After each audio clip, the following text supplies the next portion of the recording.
How's it going, everyone? It is Andre Williams, creator and founder of the Hardgainer Academy, helping skinny guys gain confidence and size. And if you like this video, I suggest you subscribe. So today we're going to talk about 3 exercises that beginners need to avoid when they're just getting started in the gym. You're a skinny guy, you're trying to put on some muscle and get rid of that small frame. So avoid these exercises because there's better alternatives. So now I'm not going to waste any more time and I'm going to get into what these 3 exercises are that you need to avoid. Number 1, behind the neck pull downs. Again, I know this exercise has been around for quite some time, but I feel like, you know what? It is just not necessary or even worth looking at. If you do the traditional lat pull down, you also get a better range of motion. And this is key when you're just starting out. You want to make sure you're working the muscles that you're supposed to be working. Number 2, if you have any issues in regards to shoulder mobility, you will run into some problems doing this exercise. And 3, which kind of goes with number 2, by doing it incorrectly, you end up placing a lot of stress on your shoulder joints and potentially your spine. Secondly, partial squats.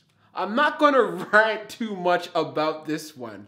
I'm not saying that you have to squat ass to the grass, but at least break parallel. What does that mean? So you want to make sure that your upper legs come in contact with your lower legs. That is it. If you're just squatting a quarter of the way, again, it is not good. You are building bad habits. Another thing that could happen is a muscular imbalance. By just focusing mainly on those quads, you are neglecting your hamstrings as well as your glutes and your spinal erectors and so on.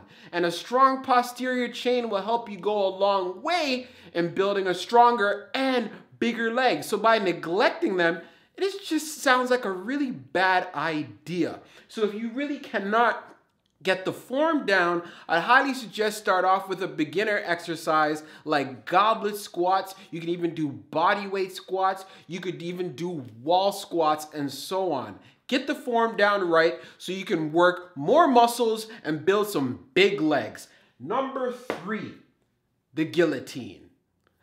Tell me if you know a lot about history, you know what the guillotine is. I'm not going to go into too much details, but check out a horror movie near you. But anyways, so the guillotine press is very similar to the traditional bench press. The only thing is, it's a lot more dangerous. What? Well, I'm going to go into more details. So instead of bringing the bar down to your chest as you do with the traditional bench press, instead you're bringing the bar down to your neck. Yes. So there's a lot of things that can go wrong here. If you go too heavy, that bar is going to decapitate your head. And number 2, if you go too heavy, it will put stress on your shoulders. Trust me on this one. I've actually tried all of these workouts, and I'm just telling you from my experience that, you know what, there's better alternatives out there. But just to kind of finish off with the guillotine press, if you want to hit your upper chest, because that's what the specialty is for, then do the incline. You could do the incline with dumbbells. You could also do it with barbells. So please keep that in mind. There's different things that you can do instead of doing the guillotine press. But again, that, like the others, comes down with technique. So again, from my experience, if you're just getting started, focus on utilizing the full range of motion on every exercise that you do. You also want to focus on overall muscle growth. If you can do a particular exercise that'll help you build more muscle, then you want to take advantage of that. Doing anything partially, I feel like it's just a waste of time and will just lead to more frustration because you won't be able to build as much muscle as you could if you're doing everything correctly. And also, I also believe in it's better to be injury-free. Think long-term. If there's an exercise that could potentially put you in a position where it's going to get you out of the gym, then it's probably not a good idea. And the next thing is, if you have a bit more experience as far as training, then maybe you could try some of these exercises out and see if it works for you. So I hope you found this video helpful, and you know how we do. Hardgainers! Salute! Peace out.